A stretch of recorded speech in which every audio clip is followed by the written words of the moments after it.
सासे लाइमोन सेंग्राया माखासे समाजारि खामानि मावना बाख्नायथाव हाबाफारि मावदों। नंगौ, नाजायोब्ला गोसो थायोब्ला खामानि मावफुंनो हायो। जों दिनै बेखौनो बुंनो नागिरदों उदालगुरि जिल्लानि इन्द्र प्रसाद बर'नि बाख्नायथाव हाबाफारिनि सायाव। दिनै समबाराव उदालगुरि जिल्लानि अम्बागावआव इन्द्र बर'नि नाजानायाव गंसे इंराजि बिजोंनि प्रिमियार सिनियर सेकेन्डारि स्कुलनि गायसन सान फालिनायजों परिचय आरो गोदान फरायसा बरायनाय हाबाफारि खुंफुंदों।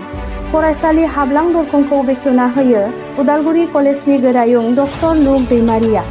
गिबि गिबियावनो आङो साबायखर जासियो, मानो होनबा दिनैनि जिबायदि फाउन्डेसन डे बेहाय बेखेवनायनि जिबायदि हाबाफारि बेखौ आंखौ जे बिथांमोना लिंहरनानै बे खाबुखौ होदों, बेनि थाखाय आं जोबोद साबायखर होयो।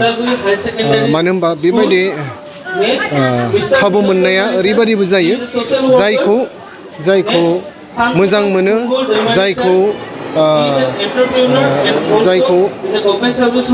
उननि हाबाफारियाव माने खामानि फोराव एसेबाबो लोब्बा थागोन आरो हेफाजाब होनायफोराव मदद मोनगोन, बेखौ नोजोर लाखिनानै बेबायदि आलासिफोर महरै बादि लिंहरनाय जायो आरो आं बेखौ खाबु मोननायनि थाखाय आं गोजोननाय मोनदों। फरायसा माने एजुकेसन जुदि गैयाब्ला, सोलोंथाइ जुदि गैयाब्ला नंगौ गासैबो जोङो माने खाना होननानै जों साननो हायो। मानो होनबा जोंनि जौगानाय, जोंनि भबिष्यतनि जिबायदि मावनो गोनां जेसेबां हाबाफारि बेफोर गासैबो सोलोंथाइनि सायावसो सोनारो। दिनै जों नुनो मोनो जेरावखि जाया मानो गभर्नमेन्ट एबा सरकारि एबा बेसरकारि बेबायदि शिक्षा अनुष्ठानफोरखौ जों नुनो मोनगासिनो। दा ओरैबायदि सम दंमोन जेरावनोखि जोंना बे गभर्नमेन्ट फरायसालियानो जाथों गुबुन अनुष्ठानानो जाथों, बेहाय मा जायोमोन, जोङो जेसेबां जोंनि रायजो राजाफोरा आसा खालामदोंमोन बेबायदि जानो हाया होननानै बादि बांसिनानो सानो। दिनै थाखाय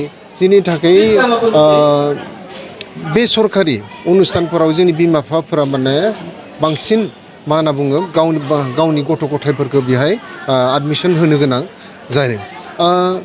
जों दिनैबो नुनो मोनो सरकाराबो एसेबाबो माने समस्या दङ, खिन्थु दा बे समस्यानि गेजेराव ओरैबायदि जोंहा सरकारि अनुष्ठानफोराव स्कुलफोराव जों नुगासिनो। दा बेहाय मा जायो, बांसिन जोंहा माने जेसेबां जोंनो फोरोंगिरिफोर नांगौ, जेसेबां सुबिदाफोर नांगौ, बेखिनिखौ गासैखौबो होनो हायैनि जाहोनाव मालाबा मा होनना बुंगोन, जिबायदि रायजो राजाफोरा शिक्षा अनुष्ठाननिफ्राय लुबैयो मोन्थायखौ, खिन्थु बेखौ मोननो हायियाव माने बायध'आव प्राइभेट एबा बेसरकारि स्कुलफोराव माने हरनो गोनां जायो। हाबाफारियाव समाजारि मावथि सुबुं, फरायसाफोरनि बिगोमा, लोगोसे फरायसा फरायसुलि आरो गोबां माननि आलासिजों गाहाय आलासि बिथांमोनखौ बाहागो लानाय नुनो मोनो। थारैनो अम्बागाव ओनसोलाव प्रिमियार सिनियर सेकेन्डारि स्कुल फसंनायाव खाथि खालानि फरायसाफोरनि खाबुखौ होनो हादों होनना बुङो नुजाथिनाय आलासि बिथांमोना। थारैनो इन्द्र प्रसाद बर'आ बेल' नङा, गोबां फसंथान फसंना समाजनि रायजोनि मोजां खामानि मावनायखौ बाख्नायथाव। उदालगुरि गरायबारियाव फरायसालि आरो कलेज फसंना होबावदों बिथां बर'आ।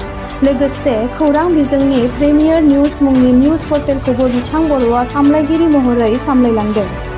Good afternoon to all portal media. मैं बहुत हैप्पी आज मोर स्कूलर फाउंडेशन डे और लगते सोशल फ्रेशमेन मीट रखा हुई टू इयारते गथ'फोरखौ लानानै जुदि नाम लानो थाङोबा इलेक्ट्रिशियन, डाटा ऑपरेटर्स, सुइं मेशिन बेफोरखौ माने होगासिनो। सेन्ट्रेलनि स्किम बा जोंनि आसाम सरकारनि स्किमनि थ्रुयै आङो गथ'फोरखौ माने स्किल डेभेलपमेन्ट ट्रेनिं होगासिनो।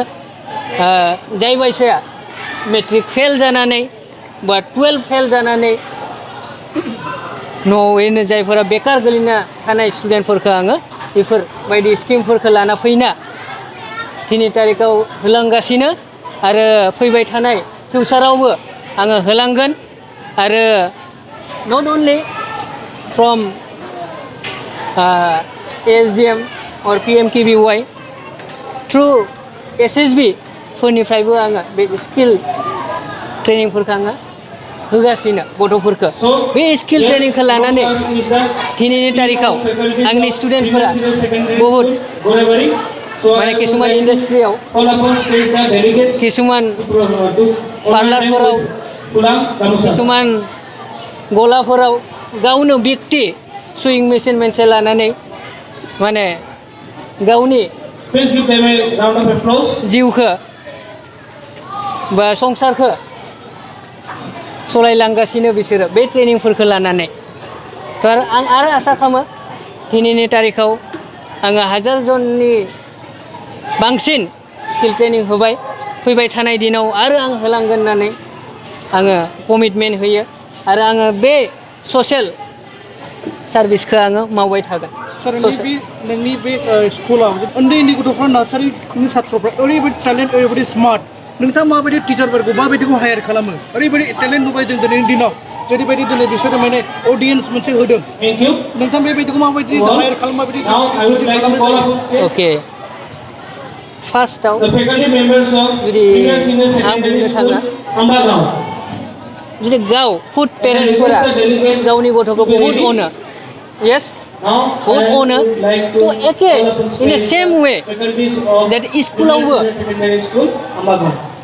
मिस बा सारमोना गावनि असे माने गथ' साननानै लायो तो जुदि बे टाइपआव जुदि थाङोबा आं बुङो माने गथ'फोरखौबो मोजां सोलोंथाइ आरो गथ'फोराबो अननाय मोनो लोगोसे सोलोंनोबो हायो तो आङो बे वेयाव माने आङो टिचार्सफोरखौ कनभिन्स खालामनानै आरो जुदि गथ'फोरा गाबबाला उन्दै गथ'फोराथ' गाबखायो नालाय बे टाइमाव गथ'फोरा खुद्रिबा जोङो बोरै हेन्डेल खालामनांगौ आरो क्लासरुमाव जाहाथे इसोरो स्कुलाव फैनाय माने लेखाफोरखौ जों बिजाबफोरखौ बोरै जोङो मोजां माने फोरोंनानै हरनो हायो तो बे टाइपआव आङो मास्टारफोरखौ खदाय आङो बुजायो